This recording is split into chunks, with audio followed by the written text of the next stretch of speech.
أعوذ بالله من الشيطان الرجيم بسم الله الرحمن الرحيم السلام عليكم ورحمة الله وبركاته.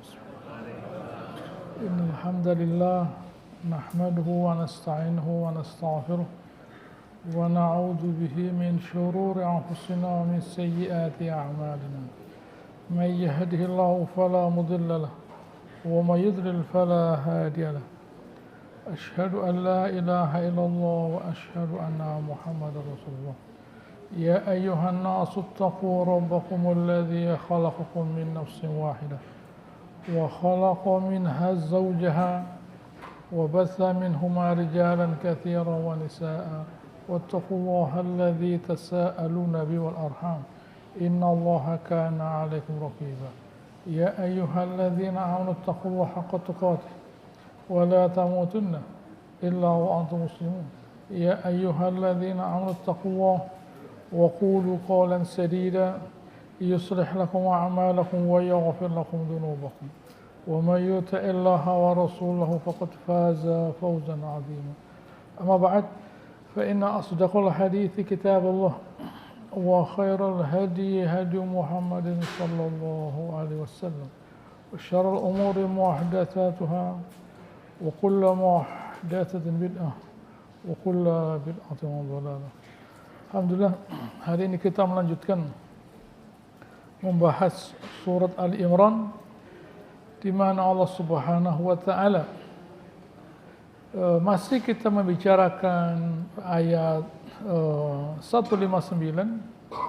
karena pada penutup dari ayat 159 Allah taala berfirman innallaha yuhibbul mutawakkilin. Allah Subhanahu wa taala menyukai orang-orang yang bertawakal. Mengapa Allah Ta'ala menutup ayat ini dengan kata-kata semacam ini?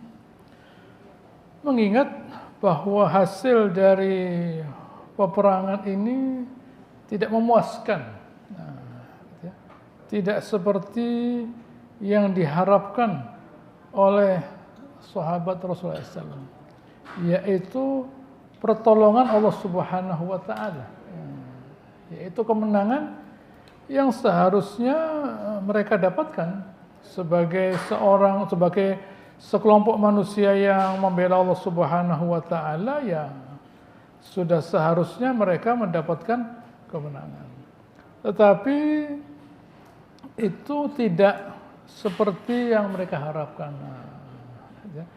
Karenanya mereka merasa bahwa wah, ini bagaimana ya, kami kok tidak oleh Allah Subhanahu wa taala ditolong.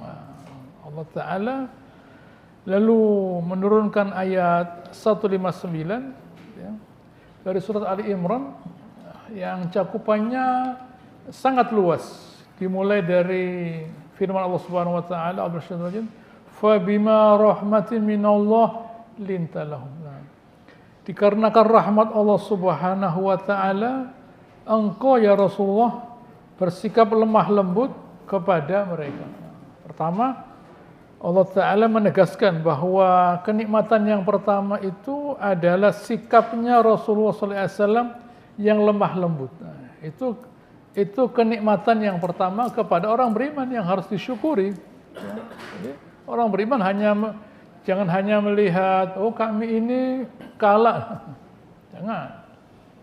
Datangnya seorang Nabi yang merahmati karena kesalahannya sahabat itu sudah suatu kenikmatan. Padahal mereka seharusnya dimarahi mungkin, dimaki-maki, enggak, Nabi biasa saja. Wala kunta faddan ghalidhal qalbi. Kalau sekiranya engkau ya Rasulullah faddan, bengis, ghalidhal qalbi, hatimu keras, lan faddu min haulik, mereka semua akan lari. Ya. Fa'fu anhum wastaghfir lahum. Oleh karena ya Rasulullah, maafkan mereka atas kesalahan mereka. Maafkan, itu artinya antara Nabi dan mereka. Wastaghfir lahum, mintakan ampun antara mereka dengan Allah Ta'ala. Nah, Pertama, berikan maaf supaya tidak ada masalah antara Nabi SAW dengan sahabat, dan yang kedua mintakan ampun. Nah, ini namanya ihsan. Ini namanya ihsan. Gitu ya. Ihsan itu di atasnya adil. Adil itu menghukum. Ihsan tidak. Gitu ya. Ihsan itu memaafkan, gitu ya, kemudian memberi. Ihsan itu memaafkan kemudian memberi. Menghukum tidak salah, adil menghukum itu. Tidak salah menghukum itu, adil. Memaafkan di atasnya. Ada lagi di atasnya, memberi, bayangkan. Sudah dimaafkan, memberi, bayangkan. Sudah dimaafkan, memberi. Kenapa kok begitu ya? Karena orang salah itu orang yang lemah. Orang yang salah adalah orang yang lemah. Ya mungkin lemah karena fisiknya, karena kemampuan berpikirnya, karena jiwanya. Nah, jadi menghukum situ tidak ada gunanya. Tidak ada gunanya menghukum. Jadi lebih baik maafkan. Ya kalau orang yang salah pada kita itu 1 orang. Nah, kalau 10 orang bagaimana? Nah, iya kalau 1 kali. Nah, kalau berkali-kali.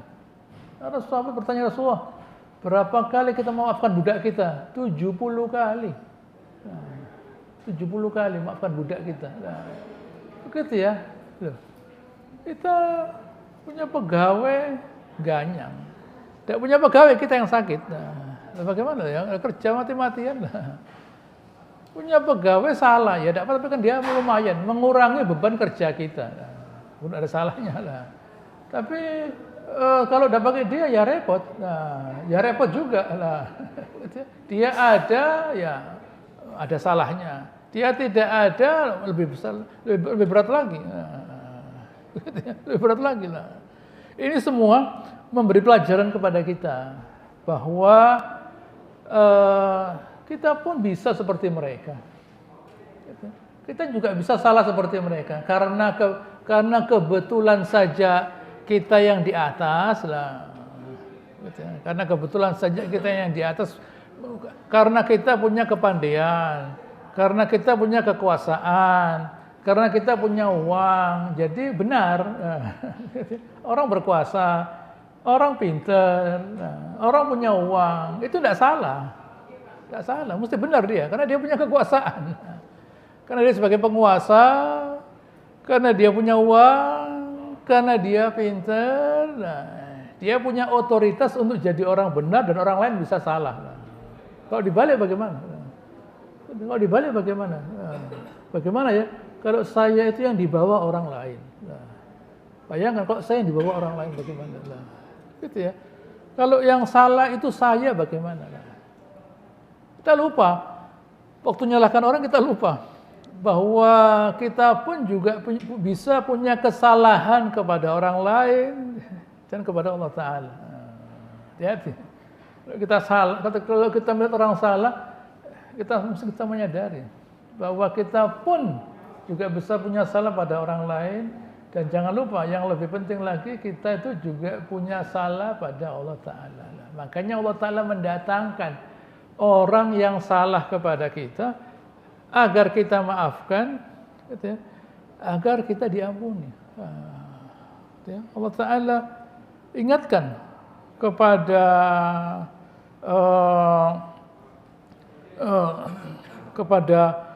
Abu Bakar As-Siddiq, ya, yang marah kepada seorang sahabat yang memfitnah putri beliau Aisyah.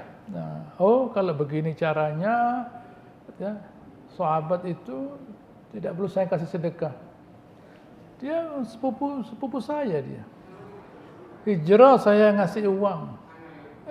Tiba-tiba dia ikut memfitnah anak saya. Orang seperti ini tidak usah dikasih uang. Turun ayat 22 dari surat An-Nur. Wala ya'tali ulul fadli minkum was-sa'ah. Jangan sampai orang-orang yang Allah Ta'ala diberi kelebihan, diberi as-sa'ah, keluasan harta, ayyu'tu ulil kurba wal masakin wal muhajirin fi sabilillah untuk bersedekah kepada ulil qurba, kepada keluarga, kepada muhajirin, kepada orang miskin. Ala tuhibbun wal ya'fu wal yasfahu. Maafkan. Ala tuhibbuna ayyaghfirallahu lakum. Kamu tidak mau, tidak suka Allah Ta'ala memaafkan kalian. Kata Abu Bakar As-Siddiq waktu dia mendengar Rasulullah SAW membacakannya, bala ana uhibbu ayyaghfirallahu li. Nah, saya kepingin Allah Ta'ala memaafkan saya, mengampuni saya. Nah, dia kembali memberi mistah sedekah. Nah, wallahi la unzi'uha minhu abadan. Saya tidak akan menariknya dari dia selamanya. Saya kasih sedekah dia, meskipun dia telah menyakiti hati saya lah.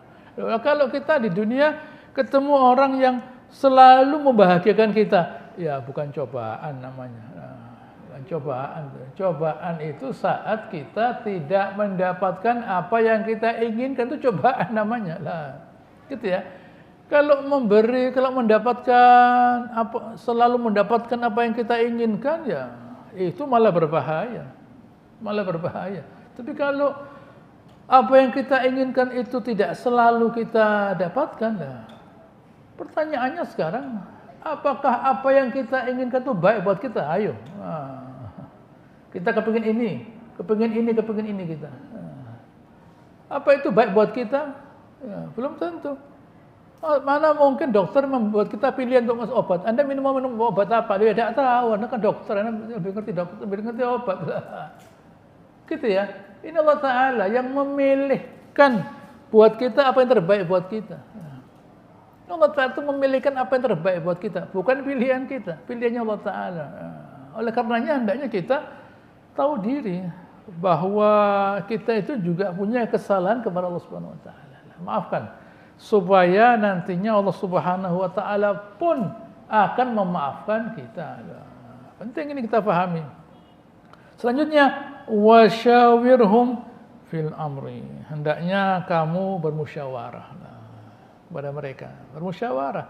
Apa Allah Ta'ala tidak bisa ngasih ilham kepada Nabi? Bisa. Tapi nanti sahabat tidak mikir.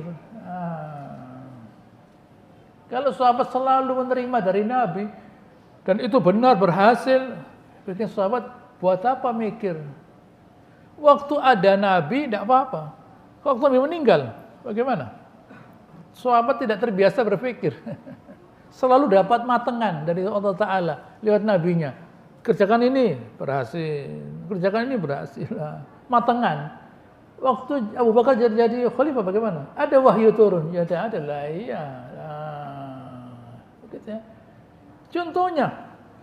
Contoh dari hasil manfaat dari Nabi SAW memberikan kemerdekaan pada sahabat. Di sini misalnya, waktu Nabi SAW mau perang Badar, ada sahabat yang bertanya, Rasulullah, kamu di sini ini, ya Rasul, ini bukan tempat yang benar. Ya. Kamu di sini ini karena wahyu dari langit yang itu tidak boleh maju atau mundur, atau pendapat pribadi. Oh ini pendapat ini, ya, gitu ya. Ini pendapat, ya, gitu ya. Ya Hubab, sahabat bernama Hubab Ibnu Munzir. Oh kalau ini pendapat ya Rasulullah, gitu ya, hendaknya jadikan sumur ini di belakangmu ya Rasulullah. Nah, gitu ya. Jadi bisa sambil perang sambil minum, ada yang diminum. Badar itu nama sumur. Sambil perang sambil minum. Nah, gitu ya. Nah, Nabi menyetujui pendapat ini. Hasilnya apa hasilnya? Hasilnya nanti sahabat berani mengeluarkan pendapatnya. Contohnya Umar bin Khattab. Dia selalu memaksa Abu Bakar As-Siddiq yang saat itu khalifah untuk mengumpulkan Al-Quran. Oh, tidak berani katanya Abu Bakar As-Siddiq. Bagaimana saya ngerjakan perbuatan yang Nabi tidak ngerjakan? Loh, kerja setiap hari. Terus dipaksa. Sampai akhirnya Abu Bakar As-Siddiq mengizinkan Al-Quran dikumpulkan, diambil dari para sahabat yang hafal Al-Quran. Nah, dari berbagai sumber. Kemudian diseleksi sumber-sumber tadi oleh 4 orang yang hafal Al-Quran. Ditulis. Kemudian nanti di zaman Umar bin Affan digandakan. Makanya disebut Mushaf Utsmani loh. Itu jasanya Umar bin Khattab. Itu jasanya Umar bin Khattab. Lalu waktu Nabi masih hidup ini. Waktu itu belum ada ayat hijab. Umar Khattab makan bersama istrinya Nabi. Nabi makan bersama istrinya. Lalu tersentuh oleh tangannya istrinya Nabi. Wah, ya Rasulullah, saya kira mesti ada hijab. Ada pemisah antara laki dan perempuan. Turun ayat hijab. Gitu. Lalu kemudian Umar Khattab pernah berkata pada Rasulullah, andaikan maqam Ibrahim ini kita bisa sholat padanya bagaimana? Turun ayat. Wattakhidhu min maqami Ibrahim musalla. Jadikan maqam Ibrahim sebagai tempat sholat. Sehingga orang kalau sudah tawaf, sholat 2 rakaat di maqam Ibrahim. Lihat bagaimana Allah Subhanahu wa taala itu menghargai pendapat. Gitu ya, menghargai pendapat. Sehingga kemerdekaan untuk berpikir itu harus ada. Selama seseorang itu bisa berpikir, orang itu ada gunanya. Siapapun dia. Tapi begitu orang itu tidak bisa berpikir, beban. Orang itu harus bisa berpikir. Dengan berpikir dia bisa setidaknya kebaikan untuk dirinya. Lebih dari itu untuk orang lain. Kalau orang tidak berpikir, tidak ada kebaikan yang bisa dia berikan kepada orang lain. Lah, itu dipancing dengan musyawarah. Wasyawirhum fil amr, kata Subhanahu wa taala. Nabi Ibrahim saja waktu dia melihat mimpi menyembelih Nabi Ismail, berkata kepada anaknya Ismail, "Inni ara fil manami an azbahuka fanzur madza tara." Saya dalam mimpi melihat menyembelih engkau. Bagaimana menurut pendapatmu? Begitu ya. Padahal itu perintah. Qala ya abati fa'al ma tu'mar. Satajiduni insyaallah minas sabirin. Kerjakan wa yahbu. Semoga kamu mendapat saya menjadi orang yang sabar lah. Gitu ya. Jadi Nabi itu selalu bermusyawarah kepada sahabat. Gitu ya. Bahkan orang kafir pun waktu mereka mau bunuh Nabi, rapat mereka. Sampai mereka punya tempat di sebelahnya Ka'bah namanya Darun Nadwah. Tempat untuk berkumpul, untuk bermusyawarah. Tidak sholat itu, musyawarah. Tidak sholat, musyawarah. Begitu ya, tidak sholat, musyawarah. Ini orang tidak beriman, musyawarah. Menunjukkan kemerdekaan mereka. Tidak beriman masih ada kemerdekaannya, apalagi beriman lah. Jadi kalau orang itu kehilangan kemerdekaannya sebagai orang Islam, ada sesuatu yang tidak beres. Jadi kalau begitu Islam itu mengakomodir kemerdekaan tanpa batas, enggak ada batasnya. Batas itu ilmu. Batasnya itu ilmu. Makanya orang boleh bermusyawarah kalau dia punya ilmu. Bermusyawarah menggunakan firman Allah Ta'ala Al-Quran. Mesti ngerti ayat Al-Quran, hafal. Mesti ngerti bahasa Arab. Bermusyawarah menggunakan hadis Nabi SAW. Mesti ngerti isnadnya sahih atau tidak. Jadi tidak debat kusir, ilmiah. Mesti ngerti dia. Oh, hadis ini sahih. Baik. Lalu bagaimana dibandingkan dengan hadis yang lainnya? Begitu ya. Ini penting kita pahami. Jadi orang tidak asal sekedar menelurkan hukum. Gitu ya. Tidak selalu ini hadisnya.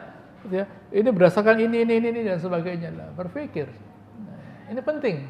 Ini penting kita pahami agar tujuannya mendapatkan hal yang terbaik. Setelah itu, fa idza azamta fatawakkal 'ala Allah. Kalau sudah kamu punya azam yang begitu kuat, fatawakkal 'ala Allah, serahkan kepada Allah Ta'ala, karena Allah Ta'ala yang paling tahu yang terbaik.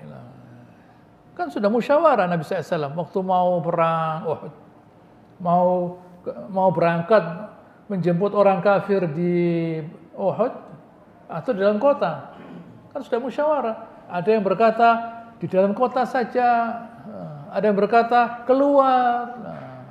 Lalu yang kuat menyatakan keluar, anak muda-muda. Ya sudah, Nabi masuk ke rumahnya, pakai bajunya, baju perang, udah keluar. Waktu keluar, ya Rasulullah, kami ini sekarang membatalkan pendapat kami bahwa kami sebaiknya di dalam kota. Tidak bisa, kata Rasulullah. Seorang Nabi, seorang Rasul sudah pakai baju perangnya, tidak boleh melepaskannya sampai perangnya selesai atau dia mati. Nah, berangkat Nabi SAW. Gitu ya. Jadi hendaknya kita dalam hidup harus membuat keputusan. Nah, tidak boleh orang itu terlalu lama membuat keputusan. Nah, sampai keadaan menjadi kacau balau, tidak boleh. Harus segera membuat keputusan. Nah, disinilah yang disebut keberanian. Inilah kekuatan. Ini kekuatan untuk membuat keputusan. Nah, kekuatan itu menjadi baik dan kemudian menjadi benar apabila disandarkan kepada Allah Subhanahu wa taala.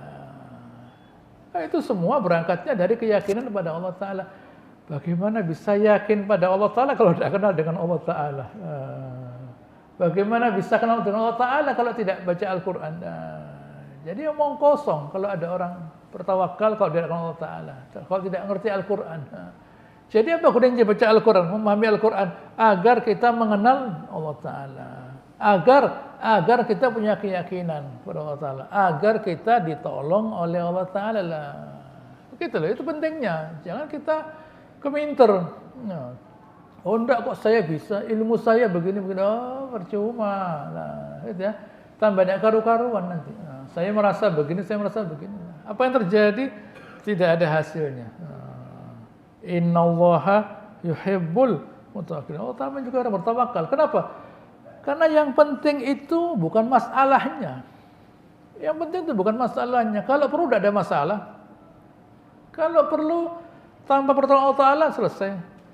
Tapi yang penting itu harapan kepada Allah Ta'ala. Doa. Apa perlu doa itu? Tidak pakai doa bisa terselesaikan masalah. Tapi yang penting harapan pada Allah Ta'ala. Harapan pada Allah Ta'ala inilah yang Allah Ta'ala hormati, yang Allah Ta'ala hargai. Semakin seseorang itu mengenal Allah Ta'ala, semakin seseorang itu tidak akan mengandalkan dirinya. Allah Ta'ala jawab ayat 160, Iyansurkumullahu fala ghaliba lakum. Kalau kalian oleh Allah Ta'ala ditolong, tidak ada yang bisa mengalahkan kalian. Nah, gitu. Sekarang di Istana Alhambra di Spanyol, itu ada sebuah ruangan istana yang dikunjungi oleh sekian banyak orang kafir. Istana yang paling higienis di saat istana yang paling bersih karena sinar matahari masuk. Karena air sanitasi ada. Kalau istananya orang kafir lainnya, tidak bersih, matahari tidak masuk. Ini matahari masuk. Sanitasi, higienis. Di situ ada sebuah ruangan yang ada tulisannya La ghaliba illallah. Tidak ada yang bisa mengalahkan kecuali Allah Ta'ala. Nah, itu ruangan dipakai untuk ketemu dengan tamu-tamu asing. Jadi raja waktu ketemu tamu asing dia baca tulisan itu, La ghaliba illallah. Tidak ada yang bisa mengalahkan kecuali Allah Subhanahu wa taala. Kekuatan hanya milik Allah Ta'ala saja. Ini penting kita pahami bahwa kekuatan itu hanya milik Allah Subhanahu wa taala. Tergantung bagaimana kita itu pandai-pandainya kita mengundang pertolongan Allah Subhanahu wa taala. Begitu ya. Tergantung dari kita pandai-pandainya mengundang pertolongan Subhanahu wa taala. Begitu. Wa iyakhzulkum. Kalau kalian itu oleh Allah Ta'ala dilecehkan, dihina, ya, ditinggalkan. Faman dzalladzi yansurukum min ba'di. Siapa yang bisa menolong kalian. Gitu ya. Siapa yang bisa menolong kalian? Pertolongan Allah Ta'ala itu bukan berarti kemudahan, bukan.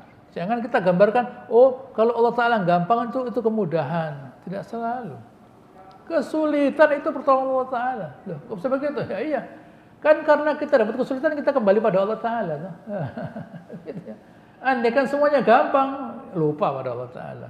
Semuanya gampang, sehat terus. Uangnya ada terus, ya lupa.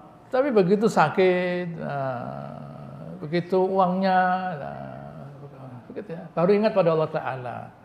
Belum adzan sudah datang. Kalau uangnya banyak, repot. Saya itu repot, gitu ya. Ya usah tanya-tanya orang, repot kalau ditanya. Ya. Gitu ya, nah, repot, sibuk saya ini. Nah, gitu ya. Tapi kalau ada uangnya, gitu ya. Oh, belum subuh, belum asar, belum zuhur ada. Gitu ya. Ini sudah tanggal tua lah. Kalau tanggal 1 udah ada, tidak tahu kemana. Begitu ya. Kalau dikasih kesulitan, ingat. Jadi kesulitan itu memang harus diadakan. Supaya kembali kepada Allah Ta'ala. Begitu loh. Supaya kembali kepada Allah Ta'ala. Kalau sahabat itu misalnya, mereka itu lalu lari dari gunung. Lalu mereka dapat harta. Lalu mereka menang. Tidak ada pelajaran yang bisa diambil. Tapi waktu mereka lari dari gunung dan mereka kalah, oh iya ya, tidak boleh, gitu ya. Menyalahi perintahnya Nabi itu tidak boleh, tidak boleh. Jangan gesusul lari dari gunung hanya kepingin materi duniawi. Buat apa kita masuk Islam hanya untuk dapat dunia? Buat apa? Orang kafir tidak sholat dikasih oleh Subhanahu Wa Taala lah. Orang kafir tidak sholat dikasih Allah Subhanahu Wa Taala. Orang kafir menang bidang olahraga, kita menang kita olahraga, tidak menang. Nah, orang kafir bisa buat segala macam, kita bisa, tidak bisa, lah ya, gitu ya. Tapi kita bisa beli barang mereka bisa, kita tidak butuh olahraga kok. Yang kita butuhkan kan kesehatan, bukan medali yang kita butuhkan, bukan entertainment yang kita perlukan, kesehatan, keselamatan, keamanan, itu yang kita butuhkan, itu yang kita dapatkan. Itu yang penting kita pahami lah. Kalau kita bersandar pada dunia, oh buat apa? Islam diturunkan hanya untuk dapat dunia. Buat apa? Murah dunia ini. Nah, sama dengan sekolah S3 gajinya 3 juta. Nak, tidak usah sekolah, nak. Tidak usah SD, tidak apa-apa. Tidak usah sekolah SD. Gitu ya. Jadi berapa loh? Anda S3 itu ya ada ya 30 juta, 100 juta lah. Sekolahnya misalnya lah. Gitu ya. Secara umum saya bicara lah. Begitu loh, misalnya begitu loh, misalnya lah. Begitu, ini mesti kita pahami, gitu ya. Kalau buat apa Allah Ta'ala turunkan Islam hanya untuk dapat dunia, buat apa? Nah, tidak usah dunia, tidak usah Islam. Binatang itu tidak beragama, lah. Binatang tidak beragama, dapat rezeki dia, dapat rezeki. Begitu ya. Binatang tidak pakai agama, dapat rezeki dia. Nah, kalau agama untuk dunia, tidak usah agama. Binatang dapat rezeki. Jin dapat rezeki. Nah, begitu misalnya begitu loh, gitu loh. Gitu ya, ini kan gampang. Saya berikan ilustrasi yang gampang saja lah. Saya membuat ilustrasi yang gampang supaya kita bisa membayangkan lah. Gitu ya. Bukan saya hanya mengarah kepada individu tertentu, tidak. Nah, gitu. Secara umum saya bilang lah. Gitu. Saya bicara secara umum lah. Gitu ya, bahwa agama ini Allah Ta'ala turunkan agar kita jadi mulia untuk akhirat, bukan untuk dunia. Nah, jadi jangan sampai, loh Anda kok beragama kok hanya dapat dunia sekian saja. Loh, jadi bagaimana? Ya mestinya tambah kaya loh. Salah. Nah, gitu ya. Salah Anda. Dunia agama itu untuk akhirat, bukan untuk dunia. Ya. Begitu, ini yang mesti kita pahami, begitu ya. Baik. Wa 'alallah falyatawakkalul mu'minun. Nah, di sini Allah Ta'ala menutup ayat 160 dengan perintah. Wa 'alallah falyatawakkalul mu'minun. Dan hanya kepada Allah Ta'ala saja seseorang beriman itu bertawakal. Nah, begitu ya. Kenapa begitu? Ini untuk menjawab kenapa kok usaha saya tidak sama dengan hasil. Nah, gitu ya. andaikan usaha kita itu sama dengan hasil kita berkata, lah lihat, ini karena usaha saya.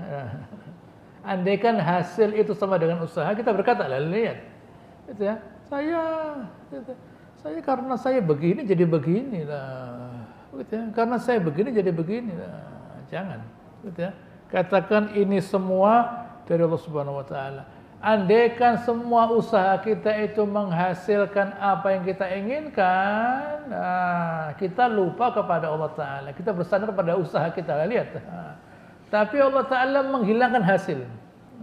Supaya kita sadar, oh iya ya, ternyata yang penting itu adalah tawakal pada Allah Ta'ala. Kalau begitu tidak pakai usaha. Loh, usaha itu bagian dari tawakal.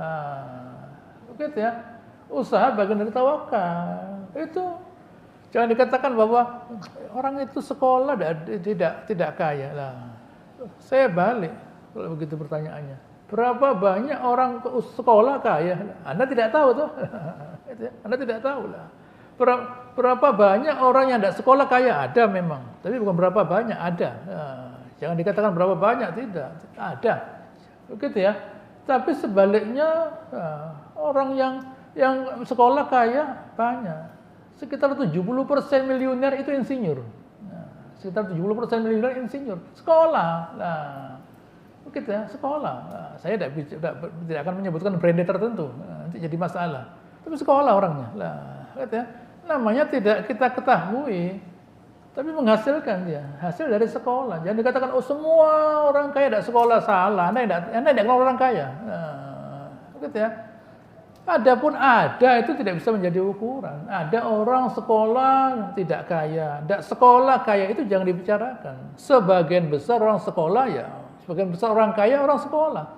Gitu ya. Adapun ada tidak bisa dibicarakan. Nah, begitu ya. Yang sebagian besar orang berobat sembuh.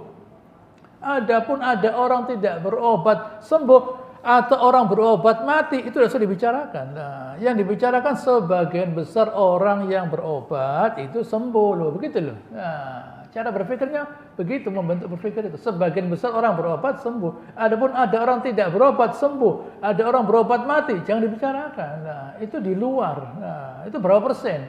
Begitu ya, berapa persen itu? Nah, itu. Ada tapi bukan menjadi ukuran. Nah, begitu ya. Begitu juga orang berbuat. Banyak orang berbuat, berusaha, berhasil. Nah, apakah ada orang yang tidak berusaha berhasil? Tidak ada. Tidak ada itu jawabannya. Saya jawab sendiri, tidak ada. Begitu ya. Orang yang tidak berusaha dan berhasil itu tidak ada. Nah, tapi orangnya tidak. Orangnya mau berobat tidak punya uang, ya berdoa dia. Lah itu juga usaha. Itu juga usaha. Itu mau berobat uangnya ada uangnya, dokternya ada. Sudah berusaha, dokternya bilang saya tidak ngerti, saya tidak bisa. Terus bagaimana? Ya berdoa dia, sembuh dia misalnya. Nah, itu usaha namanya. Nah, terakhir dia memunculkan harapannya, meskipun urutannya salah. Seharusnya sejak awal sudah berharap, nah, bukan setelah uang tidak berhasil, dokter tidak berhasil, baru berdoa dia. Ya itu salah. Tapi masih lumayan, meskipun salah. Nah, daripada yang tidak berharap sama sekali lah. Jadi harapan itu sejak awal, jangan mengatakan ini usaha saya menentukan. Nah, tidak boleh. Gitu ya. Oh, kalau saya tidak berusaha juga salah. Usaha. Nah, gitu ya. Mana ada orang berhasil di dunia tanpa usaha? Semuanya berusaha. Sahabat meskipun mereka mati, itu hasilnya ada. Terluka ada hasilnya, pahala. Nah, orang kafir tidak dapat apa-apa. Gitu, orang kafir menang, kalah tidak dapat apa-apa. Nah, gitu ya.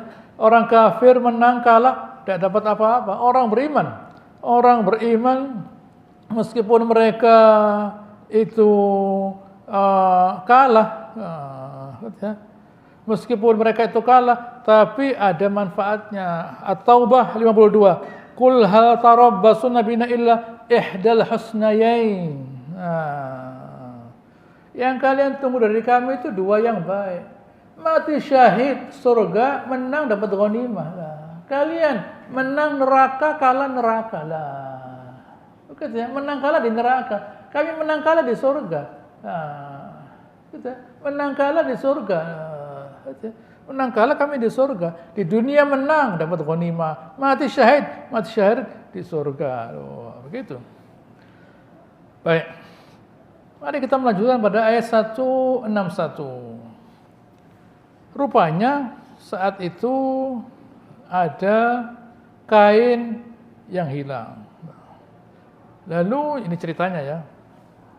Lalu ada yang mereka berkata, mungkin kain itu diambil oleh Nabi SAW, gitu ya. Karena dia kan Rasul, nah, jadi dia punya otoritas untuk memilih barang yang sifatnya, gitu ya, beliau sukai ya silahkan, gitu ya, yang beliau sukai silahkan. Tetapi ucapan itu berbahaya, gitu ya, ucapan itu berbahaya. Berbahayanya kenapa? Mengindikasikan Nabi mengambil sebelum dibagi. Padahal beliau sendiri minta semua orang mengumpulkan, kemudian beliau membagi-bagikan. Sebelum dikumpulkan beliau ambil lebih dulu.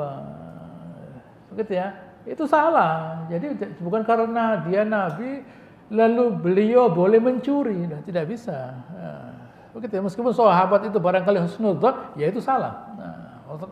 Maka Allah mengatakan ayat 161, wa makan nabiyin ayyahul. Tidak boleh nabi itu berkhianat, ghulul, tidak boleh mengambil barang sebelum mengambil rampasan sebelum dibagi, itu tidak boleh. Gitu ya. Makanya Nabi SAW beliau selalu mengirim orang kepada seluruh sahabat yang jumlahnya ribuan, tentu kalau perang itu ya banyaklah, agar mereka mengumpulkan, gitu ya. Kemudian beliau membagi. Gitu ya. Lalu suatu kali ada orang setelah selesai dia bawa pedang. Ya Rasulullah, ini saya dapat ini tadi. Oh, sudah selesai. Ini nanti kamu urus di akhirat sendiri. Nanti kamu urus sendiri di akhirat.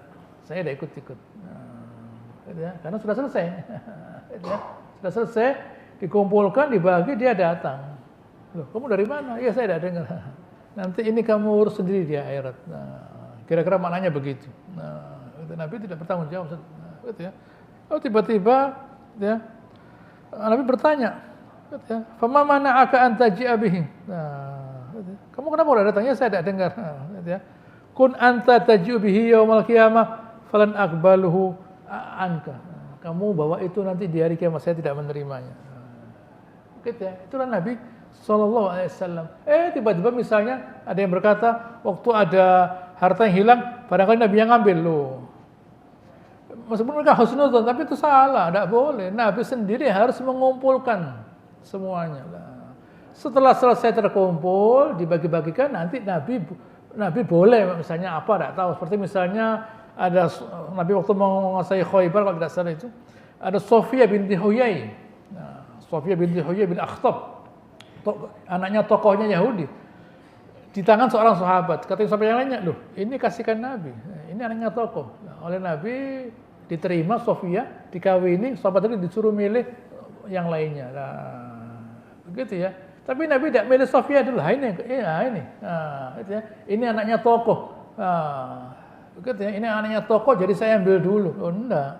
Nabi membagi secara umum. Gitu ya. Nabi bukan milih dulu. Oh ini paling cantik, saya ambil dulu. Enggak. Beliau mengambil membagi secara adil. Bayangkan Nabi SAW.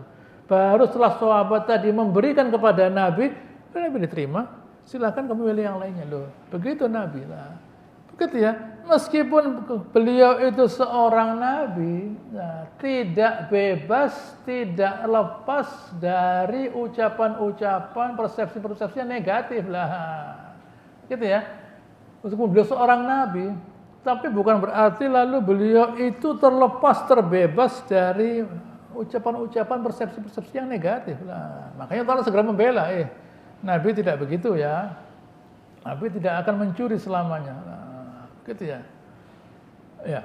Wa may yaghlul ya'ti bima ghalla yaumil qiyamah. Siapa yang ghalla, mencuri, mengkhianati, nanti dia akan membawa itu di hari kiamat. Nah, seorang yang berkhianat kata Rasulullah, ya, akan ada benderanya di hari kiamat. Mengkhianati 1 orang ada benderanya. Mengkhianati 1 juta orang, oh tidak tahu saya benderanya seberapa besarnya. Nah, yang dikhianati 300 juta orang, wallahu a'lam, benderanya berapa? Nah, hati-hati. Nah, jangan orang itu merasa, nah lihat saya pintar menipu orang. Oh hati-hati. Kita menipu 1 orang, ada benderanya, semua orang tahu bahwa orang dulu pernah menipu 1 orang. Nah, apalagi 10 orang, 1000 orang, gitu ya, sak kota, nah, sak negara, hati-hati. Nah, jangan kita di dunia merasa berhasil menipu orang. Nah, yastakhuna minan nas, wa yastakhuna minallah. Kata Allah Ta'ala surah An-Nisa. Mereka bisa menyembunyikan diri mereka dari manusia, tidak bisa dari Allah Ta'ala. Hati-hati. Nah, nanti di hari kiamat semuanya kelihatan, dibuka, di hari kiamat nanti. Oleh karenanya, summa tuwaffaqu nafsi ma kasabat wa hum la yudlamun. Kemudian semua manusia, semua jiwa, semua orang mendapatkan apa yang mereka kerjakan, wa hum la yudlamun. Mereka itu tidak dizalimi, tidak dikurangi. Tidak dikurangi kebaikannya, tidak ditambah kejelekannya. Nah, itu berhati-hati. Hendaknya kita yang pandai-pandai mengumpulkan kebaikan, menghindari kezaliman yang itu nantinya akan merugikan diri kita sendiri di akhirat nanti. Semoga insya Allah yang saya jelaskan ini bermanfaat. Insya Allah akan saya lanjutkan pada pertemuan yang akan datang. Allahumma sholli ala Muhammad wa ala ali Muhammad kama shallaita ala Ibrahim wa ala ali Ibrahim innaka Hamidum Majid. Wa barik ala Muhammad wa ala ali barakta ala Ibrahim wa ala ali Ibrahim innaka subhanakallahumma rabbana wa bihamdika nasyhadu an la ilaha illa anta nastaghfiruka wa atubu ilaik wa akhiru da'wana alhamdulillahirabbil alamin. Wassalamu alaikum warahmatullahi wabarakatuh.